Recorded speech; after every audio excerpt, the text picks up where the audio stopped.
ಮುಂದಿನ ಸುದ್ದಿ ಈ ರೀತಿ ಆಗಿದೆ. ಈ ನೀಟ್ ಎಕ್ಸಾಮ್ ಬರೆಯೋದಕ್ಕೆ ಅಂತ ಬರ್ತಿದ್ದಂಥ ವಿದ್ಯಾರ್ಥಿಗಳು 2-3 ನಿಮಿಷ ಲೇಟಾಗಿ ಬಂದಿದ್ದಕ್ಕೆ ಅವರಿಗೆ ಎಕ್ಸಾಮ್ ಬರೆಯೋದಕ್ಕೆ ಅವಕಾಶ ಕೊಟ್ಟಿರಲಿಲ್ಲ. ಇದು ಕೂಡ ರಾಜಕೀಯವಾಗಿ ಚರ್ಚೆಗೆ ಕಾರಣವಾಗಿತ್ತು.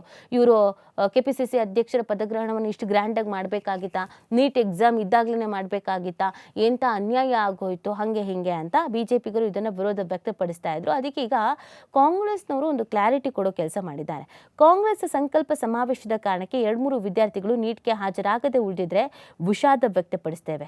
ವಿದ್ಯಾರ್ಥಿಗಳ ಸಂಕಷ್ಟ ಕೇಳೋದಕ್ಕೆ ತಂಡ ಮಾಡಿ ಅವರಿಗೆ ಆಗಿರುವ ನಷ್ಟ ತುಂಬಿಕೊಡೋದಕ್ಕೆ ನಾವು ಸಿದ್ಧರಿದ್ದೀವಿ ಅಂತ ಕೆಪಿಸಿಸಿ ಅಧ್ಯಕ್ಷ ಬಿ.ಕೆ. ಹರಿಪ್ರಸಾದ್ ಅವರು ನಿನ್ನೆ ಮಾತಾಡ್ತಾ ಹೇಳಿದ್ದಾರೆ. ಅವ್ರಿಗೇನು ಸಮಸ್ಯೆ ಆಗಿದೆ, ಅವ್ರಿಗೇನು ವ್ಯವಸ್ಥೆ ಮಾಡಿಕೊಡ್ಬೇಕು ಆ ವ್ಯವಸ್ಥೆನ ನಾನು ಮಾಡಿಕೊಡ್ತೀನಿ ಅಂತ ಅವರೇ ಹೇಳ್ಬಿಟ್ಟಿದ್ದಾರೆ.